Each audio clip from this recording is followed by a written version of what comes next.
Hello everyone, welcome you all. स्वागत करता हूं एक बार फिर से हमारे यूट्यूब चैनल विस्टम वेल्थ में। और आज इस टेक्निकल एनालिसिस के सीरीज़ में हमने लिया है रिलायंस, और आप ही लोग के डिमांड पर मैं रिलायंस लेकर आया हूं। बात करेंगे कि क्या नियर टर्म में एक बाइंग अपॉर्चुनिटी बन रही है या नहीं बन रही है, तो सारे विषयों में बात करेंगे इस वीडियो के माध्यम से। लेकिन उससे पहले एक छोटी सी रिक्वेस्ट है कि वीडियो अच्छी लगे तो लाइक करिएगा, नहीं अच्छी लगे पक्का डिसलाइक मारिएगा, और कमेंट में ज़रूर बताइएगा डिसलाइक का रीज़न क्या है, तो जिससे मैं भी इम्प्रूव कर सकूँ नेक्स्ट वीडियो में।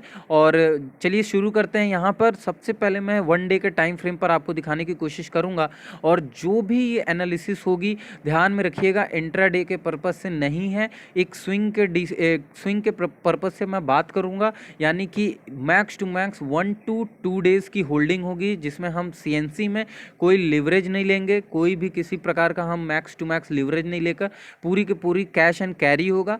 कैश मार्केट में ये वर्क होगा और फ्यूचर ऑप्शंस में हम वर्क नहीं करेंगे। जी हाँ, कैश का होगा मार्केट, जिसमें कि जो रिस्क एपेटाइट है अपना वो बैलेंस्ड रहेगा। हम लोग आउट ऑफ लीग जाकर नहीं लेने वाले कोई पोजीशन, तो इसीलिए।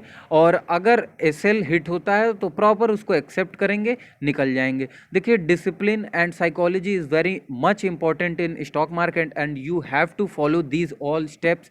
तो इसीलिए कंसिस्टेंसी अगर चाहिए स्टॉक मार्केट में तो आपको कुछ चीज़ों को फॉलो करना पड़ेगा। चलिए, बातें बहुत हो गई। अब यहाँ पर देखिए, मैं आप लोग के सामने जो 2 रेजिस्टेंस लाइन लेकर आया हूँ, एक तो अब सपोर्ट बन चुका है और दूसरा ये ऊपर के साइड में रेजिस्टेंस लाइन आप देख सकते होंगे। तो देखिए, हमेशा से मैं कहता आया हूँ कि चार्ट को जितना आप सिंपल रखें उतना ज़्यादा बेहतर, और जितना सिंपल चार्ट उतना ज़्यादा चांसेस आपके विनिंग ट्रेड के। जी हाँ, अब यहाँ पे मैं थोड़ा सा चीज़ों को बताना चाहता हूँ कि अगर दिसंबर के आसपास की मैं बात करूँ तो प्रीव्यू दे देता हूँ आपको छोटा मोटा रिलायंस का। तो रिलायंस ने अप्रॉक्स अगर मैं बोलूँ तो यहाँ पर 5 बार अटेम्प्ट लिया है। जी हाँ, इस रेजिस्टेंस लाइन पर, और ये रेजिस्टेंस इतना ज़्यादा स्ट्रॉन्ग रेजिस्टेंस था। और मैं पहले दिखा देता हूँ ये प्राइस कौन सा है। स्ट्रॉन्ग रेजिस्टेंस वाला प्राइस जो है आपका, ये था 1620। जी हाँ, 1620 के आसपास का ये आपका रेजिस्टेंस था, और जो टूट नहीं रहा था। और रिलायंस ने खूब मेहनत किया, एक बार, फिर उसके बाद 2 बार, फिर उसके बाद 3 बार, फिर उसके बाद यहाँ पूरा डिप। और डिप हुआ, ये कहीं ना कहीं मार्केट में ये जो पेंडेमिक आया उसका भी डिप था, तो इसीलिए स्पेसिफिक हम इसको नहीं बोल सकते। लेकिन फिर अटेम्प्ट किया जब इसने, तो फिर यहाँ पर रेजिस्टेंस फेस किया एंड देन फिर अगेन नीचे आया।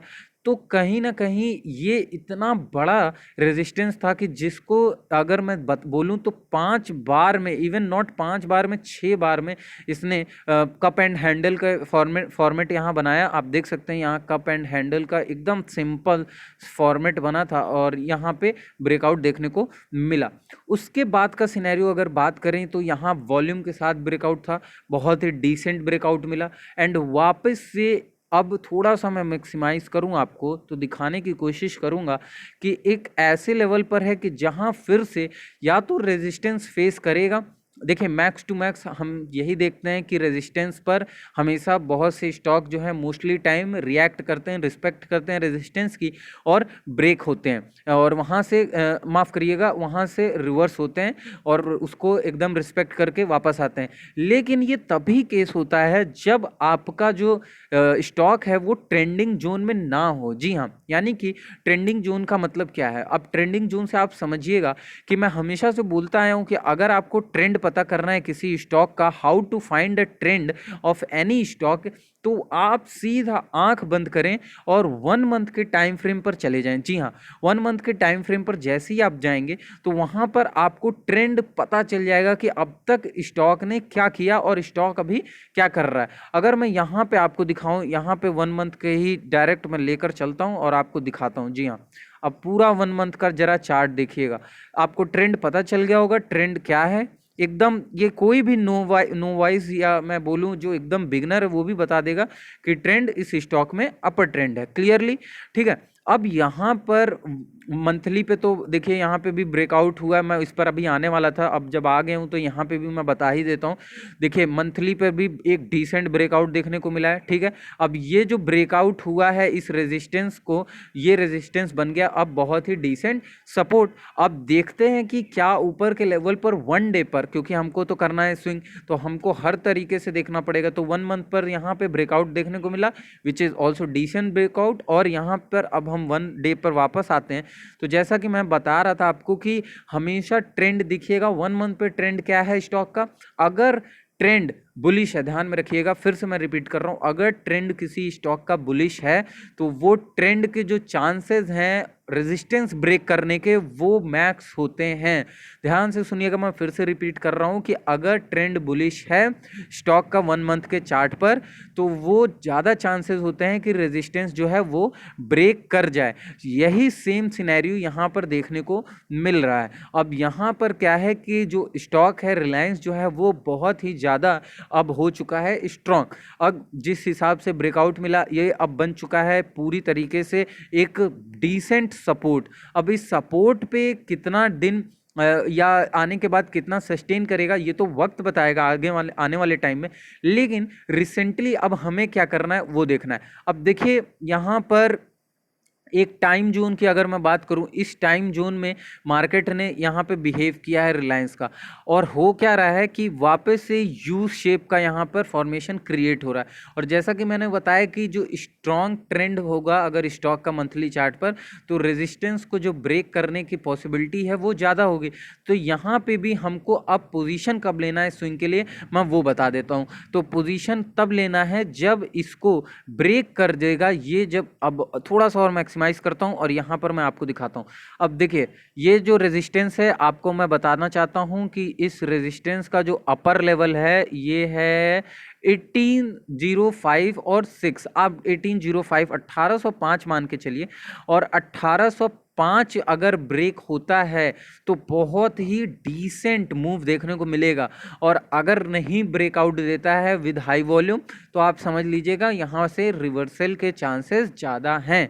तो 1805 का अभी पूरी तरीके से ये अपना लाइफ टाइम हाई लगा चुका है, और अगर ये ब्रेक होता है तो मैं बता रहा हूँ कि डिसेंट ब्रेक, और यहाँ 13-14 पॉइंट का और मूवमेंट बाकी है, डिसाइड हो जाएगा कि क्या ब्रेकआउट ऊपर के लेवल पर होगा या नहीं होगा।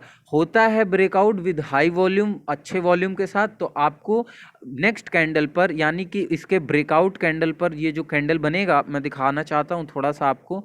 ये कैंडल बनेगा, इस कैंडल के आपको हाई पर, जी हाँ, इस कैंडल के हाई का आपका बाइंग होगा, इस कैंडल के लो का आपका एसएल होगा। और जैसे ही यहाँ पर बाय एक्टिवेट होता है आपको मैक्स टू मैक्स 1 से 2 दिन रुकना है। उसके बाद आपको जो भी गेन मिलता है या एसएल हिट होता है, पहले तो देखिए मैं सबसे पहले बताना चाहता हूँ ब्रेकआउट अगर प्रॉपर होगा, वॉल्यूम के साथ होगा, अगर कैंडल का जो साइज़ है वो अच्छी होगी, मोटी होगी, थिक होगी, तो आपको पक्का है कि गेंस मिलेगा। और ब्रेकआउट अगर अच्छा हुआ है तो गेन तो वहाँ बुक करना 80% तो निश्चित है। देखिए मैं कभी भी कोई भी श्योर शॉट नहीं बोलता, आई माइट बी रॉन्ग, मैं हमेशा से बोलता हूँ, क्योंकि मार्केट इज़ सुप्रीम। मार्केट पे कभी कोई बेट नहीं लगा सकता कि that it can go this level, it can go this level, ठीक है। अगर ये 2% या मैं बोल रहा हूँ केवल 0.50% लोग को भी पता होता, और तो वो ही अरबपति हो गए होते। और इवन मतलब मैं बता रहा हूँ कि पूरी की पूरी अलग ही सिनेरियो देखने को मिलता। लेकिन अब यहाँ पे क्या है कि स्टॉक में ब्रेकआउट हमको प्रॉपर चाहिए।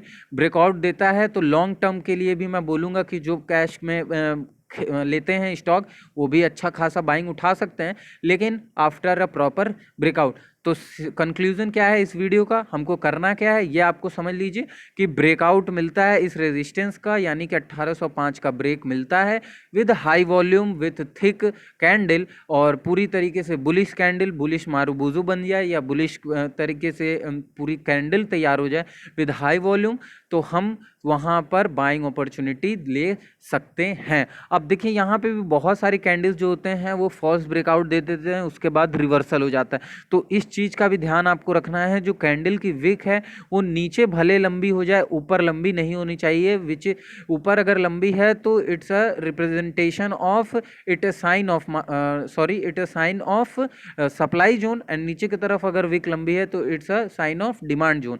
तो इसीलिए ब्रेकआउट कैंडल को भी आपको बहुत अच्छे तरीके से देखना होगा, उसके बाद ही कोई पोजीशन आपको बनानी होगी। तो इस वीडियो में बस इतना ही, और अगर वीडियो अच्छी लगे तो प्लीज़ लाइक ज़रूर करिएगा, नहीं अच्छी लगे तो डिसलाइक करिएगा, कोई बात नहीं, लेकिन मेक श्योर कमेंट ज़रूर करिएगा कि आपको क्या रीज़न है डिसलाइक करने का, सो I can improve in my